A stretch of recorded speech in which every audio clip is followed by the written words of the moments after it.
첫 번째 뉴스는요. 네, 중국과 북한이 어제 오전 동시에 북중 정상회담을 공식적으로 발표했습니다. 중국 CCTV와 조선중앙통신이 어제 오전 8시 반에 북중회담 발표문을 공개한 건데요. 김정은 위원장은 선대위원에 따라서 한반도 비핵화 실현은 우리의 시종 일관된 입장이다라고 밝혔습니다. 다만 한미가 선의로 단계적이고 동시적인 조치를 취하면서 한반도 비핵화 문제를 해결될 수 있다라는 건데요. 이 조치가 뭔지는 공개하진 않았습니다. 또 김 위원장은 한반도 정세가 급변하고 있어서 제때 시 주석에게 직접 와서 통보해야겠다고 생각했다면서 자신이 먼저 이 만남을 제안했다는 것도 밝혔습니다. 김정은 위원장에 대한 정보가 그동안 너무 없었기 때문에 김정은 위원장의 스타일이 어떤지 이제야 알아가고 있는 건데 제가 생각했던 것보다 더 대범한 것 같습니다. 왜냐하면은 처음에 이제 북한이 중국을 방문했다 나왔을 때 저는 김정은 위원장이 직접 가는 거는 너무 부담일 것이다. 미국과의 관계에서는 가장 중요한데 이 단계에서 미국을 괜히 불편하게 할 이유가 뭐가 있겠냐. 그래서 김여정 얘기를 했었거든요. 저는 그렇게 생각했는데 제가 틀린 것이 중국으로 하여금 그리고 미국이 중국과는 하여금 이 판에 끼게 하고 미국이 적당히 불편하게 느끼게 만드는 것 이거는 단순한 외교 전략이 아니고 이거 어떤 승부에 가까운 거거든요. 예.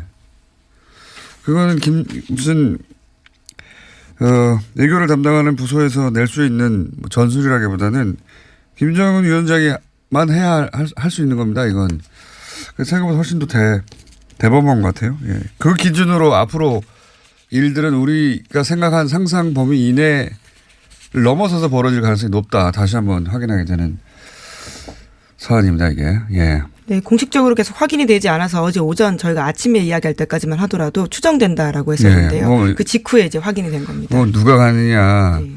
부인이 갔느냐 안 갔느냐, 그다음에 여동생이 갔느냐 안 갔느냐, 여동생일 것이다 아니다 뭐 분분한 의견들이 많이 있었는데 그냥 좀 사진까지 다 나왔으니까 다 일단락된 거죠. 예, 일단락된 것이고 어쨌든 제가 생각했던 것보다 제가 가지고 있는 김정은 위원장에 대한 어떤 전망에 근거가 되는 그 기질 수정해야 될 것 같습니다. 예. 훨씬 더 대범한 것 같고요. 예. 앞으로 전개되는 상황도 우리가 흔히 그동안 오랫동안 보았던 북한이기 때문에 이 정도라고 예상하는 범위를 넘어설 수 있겠다 생각이 듭니다. 예. 관련 뉴스가 많이 나왔죠, 이건. 네, 워낙 큰 뉴스여서요. 또 김정은 위원장의 첫 해외 방문이기도 하고 정상회담이기도 하기 때문에 많은 관심을 가졌습니다.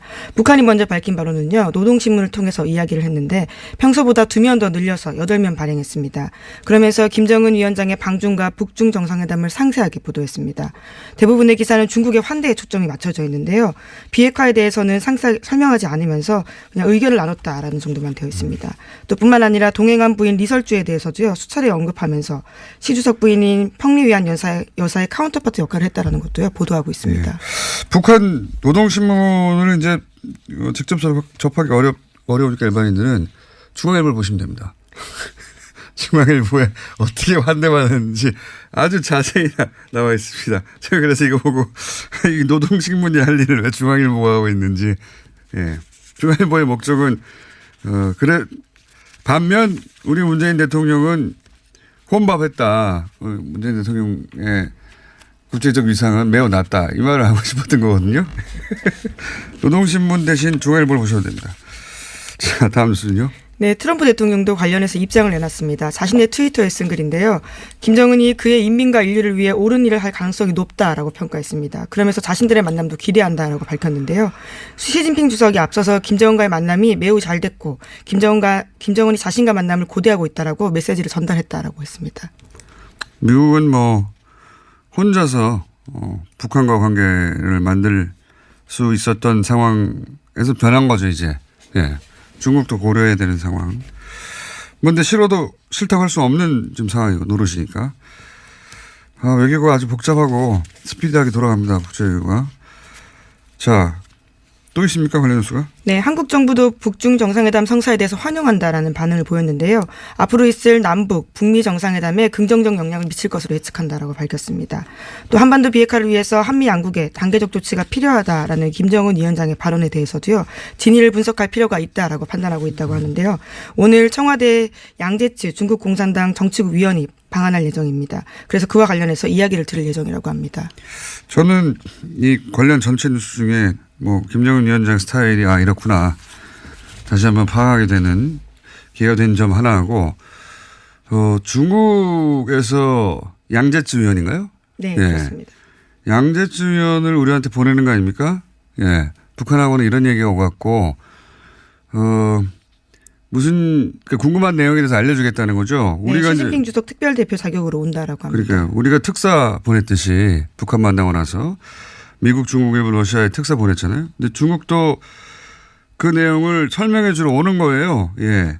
저는 굉장히 주목할 만하다고 봅니다. 우리가 몇십 년 동안 바랬던 거거든요. 예. 서로. 네, 미리 예정되어 있던 일정이긴 했는데요. 북중 정상회담이 생기면서 일정이 연기되고 또 이와 관련 설명을 해준다라는 겁니다. 그러니까요. 설명해 주기 위해서 온다는 거죠. 이런 모습을 이렇게 단기간에 보게 될 줄 몰랐습니다. 몇십 년 동안 바라던 거군요. 이런 게.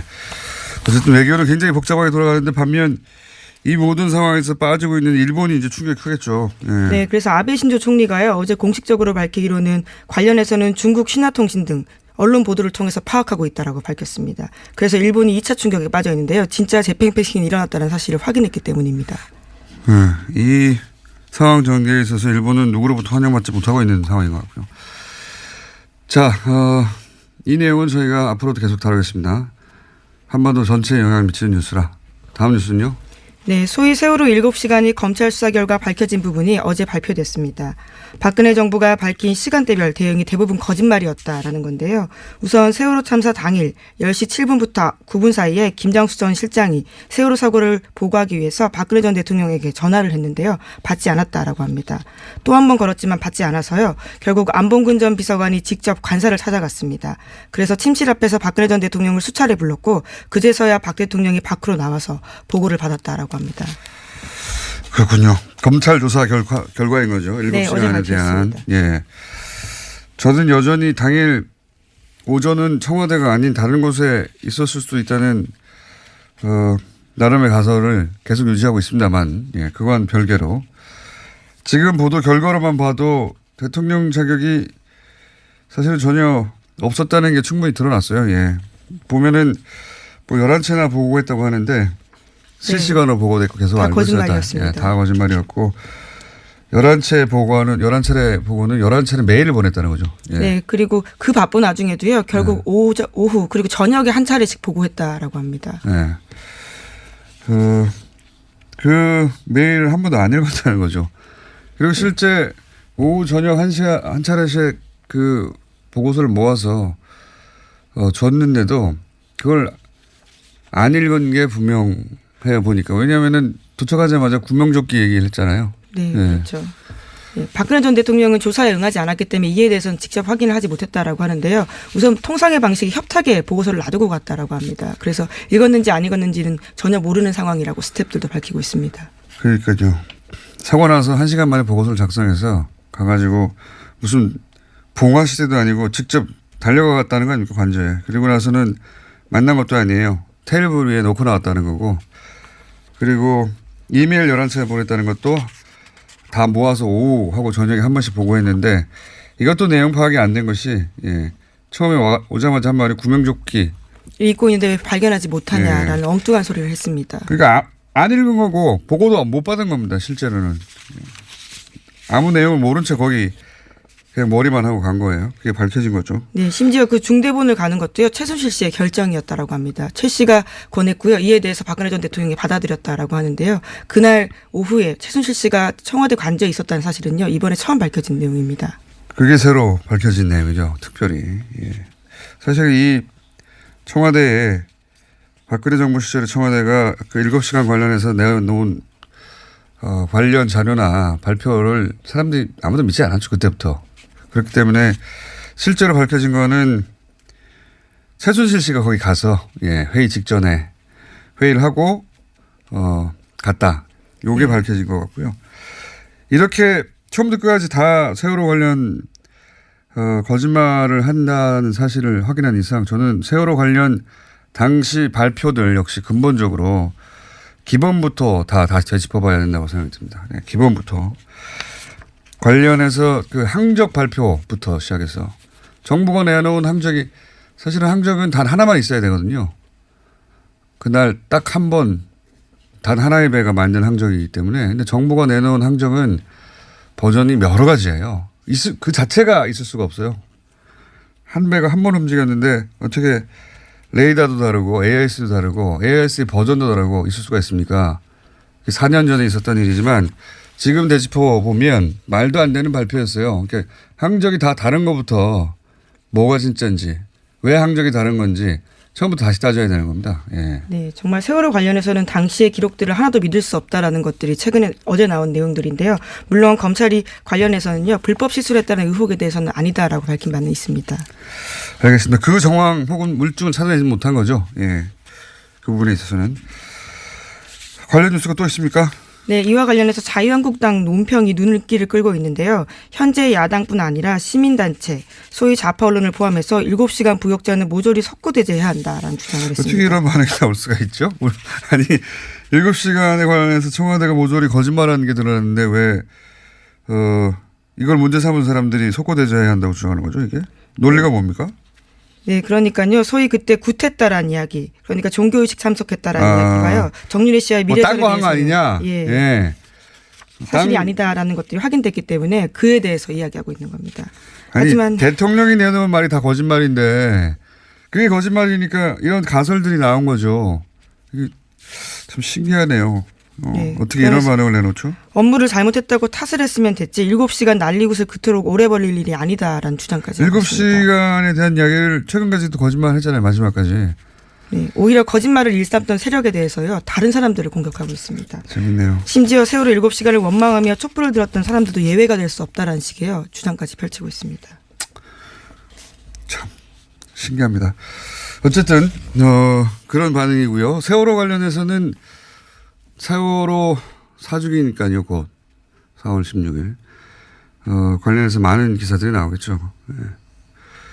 그 세월호뿐만 아니라 어제 KBS가 처단함에 관한 이야기를 네, 추정 60분에서 발표했습니다. 처음으로 다뤘습니다. 제가 전체 내용을 아직 못 봐서 자세한 이야기는 못 하겠는데 그 일부 요약 내용을 본 결과로는 주류 미디어가 다루지 않았던 거기 의문점들이 여전히 존재한다는 내용이거든요. 관련해서 천안함 관련 내용도 앞으로 많이 나올 것 같습니다. 네. 제가 내용을 좀 확인하고 내일 한번 그 얘기는 하고요. 자, 다음은요. 네, 어제 정봉주 전 의원이 모든 공적 활동을 접고 자숙하겠다면서 서울시장 출마 계획을 철회했습니다. 그동안 성추행 의혹과 관련해서 자신의 해명이 잘못됐다고 인정을 한 건데요. 2011년 12월 23일 서울 렉시턴 호텔에서 정정 의원이 신용카드 결제한 내역이 나와서입니다. 성추행 의혹을 보도한 프레시안에 대해서도요. 고소를 취소했습니다. 제가 그동안 특수관계인이라 입을 다물고 있었는데 바른미래당이 또 방송을 하차하라고 해서 제가 몇 가지 사실관계만 간단하게 말씀드려야 되겠네요. 바른미래당은 저한테 관심이 참 많아서 감사드리고요. 몇 가지만 얘기할게요. 너무 긴장한 얼굴 하지 마시고요. 전체 내용은 뭐 보도자료로 나왔기 때문에 근데 이제 보도자료 못 보신 분도 있고 그리고 모르는 내용도 많이 있겠죠 아마. 특수관계인이야 알고 있는 내용. 그 사진은 오전 11시 52분부터 오후 5시 7분까지 있는 겁니다. 1시간당 평균 100여 장 이상이 있는 거니까 빈틈은 거의 없고 경찰이 사진기자 집에 방문해서 원본 형태로 덤프를 떠서 메타데이터나 뭐 내용은 정확한 것이고 사진상 동선은 오후 5시까지는 홍대 병원 두 곳이 전부인 것이고요. 그러니까 시간 동선 관련해서는 정봉주 전 의원 본인뿐만 아니라 카페직이 중간에 등장한 그 외 모든 사람들의 기억이 전부 부정확했어요. 실제로는 홍대에 있다가 병원 간 게 전부입니다. 심지어는 그 사진을 찍은 사진 기자도 그날 사진을 찍었다는 사실 자체를 기억을 못해서 그걸 어떻게 기억 못할 수 있냐고 사람들 하실 수 있는데 오래된 일은 다들 기억이 부족합니다. 사실은. 나중에 찾아냈어요. 사진을 자신이 찍었다는 사실이 기억이 나야 사진을 찾아볼 텐데 그리고 사진 일부만 공개했는데 카페 지기는 시간이 특정돼서 그 시간대만 결론을 내지 않은 채 팩트 체크한 것이고 근데 또 왜 다 공개하지 않았냐는 또 이야기도 많이 있었잖아요. 근데 그건 경찰의 수사 중이었고 첫 번째 이유는 그리고 두 번째 이유는 다른 시간대까지 다 제시하면 법원이 내는 결론을 대신 내는 것과 마찬가지거든요. 그래서 안 한 겁니다. 예. 못한 게 아니고. 이건 하면 안 된다고 판단해서 안 한 것이고. 거꾸로 아마 780장의 사진을 다른 매체에 줬다면 다 공개했을 거예요. 오히려 제가 특수관계인이라서 안 한 겁니다. 예. 그리고 그 이후 시간대 문제는 예. 시간이 있나요? 얘기를 할까요? 하긴 해야 될 것 같습니다. 짧게. 왜냐하면 어제 그저께 예. 상황은 제가 자세히 알고 있거든요. 예. 짧게 얘기하겠습니다. 원래는 정황상 오후 3시, 5시 뭐 이 정도로 추정을 처음에 했기 때문에 근데 이제 5시까지의 사진이 나와서 예. 그 시간 이후 여의도를 방문했을 수 있지 않느냐. 당연히 변호인단은 따졌어요.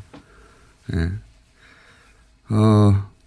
근데 당시 차량에 동석했던 사람들을 확인했는데 다들 저녁에 여의도를 가지 않았다고 했는데 이제 기억은 믿을 수가 없기 때문에 변호인단은 기억에만 의존할 수 없어서 5시경에 병원을 떠나면 아마 5시 한 50분 이렇게 통상 시간이라면 도착한다고 보고 그 여의도에 있던 해당 업소 운영 방침을 확인을 했어요. 예. 변호인단이 한 것은. 업소 측에서는 이제 5시 반까지고 오후 5시면은 원래 있던 손님을 내보내기 시작하는 시간이고 그 운영 방침은 예전부터 지금까지 동일하고 예. 그래서 5시부터 6시 이후까지 기다리는 게 가능하냐. 질문에는 그렇게는 안 된다고 답변을 했기 때문에 이제 변호인단이 동선과 시간이 클리어됐다고 판단을 한 거예요. 예. 그 이후 근데 사실은 가능했던 것으로 지금 추정이 되는 거죠. 예. 그런데 이제 오후 30분대 시간이 나왔기 때문에 여기까지만 하고 끝내겠습니다. 정몽주 전 의원과 변호인단은 그렇다면 오후 6시, 5시 반 이후 6시 시간대 여의도가 아닌 다른 장소에서 있었다는 입증 방법을 찾다가 그렇다면 여의도가 아닌 다른 장소에서 결제 내역이 있으면 되겠다 이렇게 생각을 한 거예요. 그 전까지는 사진이 시간대를 커버했기 때문에 그럴 필요를 못 느꼈던 거고. 그래서 이제 정몽주 전 의원과 변호인단이 다 같이 마지막 입증을 하려고 그러니까 정몽주 전 의원은 자신의 알리바이를 입증할 마지막 조각을 찾으려고 하다가 스스로 자신의 주장을 반증하는 증거를 자기 손으로 찾아낸 겁니다. 굉장히 아이러니한 결말이죠. 네, 물론 수사가 진행됐다면 카드 내역도 나올 수 있었던 부분이라고 보는데요. 처음에 제가 알기로는 경찰이 업소에 협조 요청을 했을 때는 고객 정보라고 협조를 거부했었고, 나중에 어떻게든 나올 수 있겠죠, 당연히. 예, 나올 수 있겠지만, 어쨌든 본인이 가장 먼저 찾아낸 거예요. 그래서 자기 눈으로 확인한 이상 결제 내역을 바로 경찰에 보냈고, 손은 즉시 취하하고 이제 인정하는 보도자를 내고 결론이 난 겁니다. 제가 하는 한 그렇고요. 예. 여기까지 하겠습니다. 예. 제가 아는 부분만 그렇습니다. 그리고 시간이 거의 다 되는데 뉴스가 남아있나요? 네. 하나만 더 말씀드리면요. 성폭력 의혹을 받고 있는 안희정 전 충남지사가 구속영장 기각됐습니다. 관련해서는요. 피의자의 방어권을 지나치게 제한한다라는 판단이 했기 때문인데요. 서울 서부지법 곽형석 영장전담 판사의 판단입니다. 그렇군요. 제가 알기로는 안 지사는 구속을 원했던 것으로 알고 있어요. 예. 근데 이 기간 법조인들이 대부분 전망을 하긴 했던 거긴 하죠. 왜냐하면 이제 위력에 의한 간음은 상대가 청소년이나 장애인이 아닌 경우에는 영장 청구 사례가 사실상 없었거든요. 예. 그렇다고 법정에서 무죄가 된다는 얘기는 아닙니다. 법정에서는 현재까지는 제가 결론낸 일은 아니지만 예, 무죄가 된다는 얘기는 하고는 별개의 얘기입니다. 네, 검찰은 기각사유 검토해서 재청구 여부 결정하겠다라고 밝힌 바 있습니다. 알겠습니다. 특수관계인으로 마지막 한 가지만 더 얘기하자면 왜냐하면 이 얘기를 다시 할 기회는 없을 것 같거든요. 제가. 변호인단과 함께 결제 내역을 찾으러 간 거는 자기한테 유리한 증거가 틀림없이 나올 거라고 생각해서 다 같이 갔어요. 변호인단과. 당연히 그렇게 믿고. 예. 그게 정반대의 결과가 나온 거죠. 자, 오늘 여기까지 하겠습니다. 시사인의 네, 김은지였습니다. 감사합니다.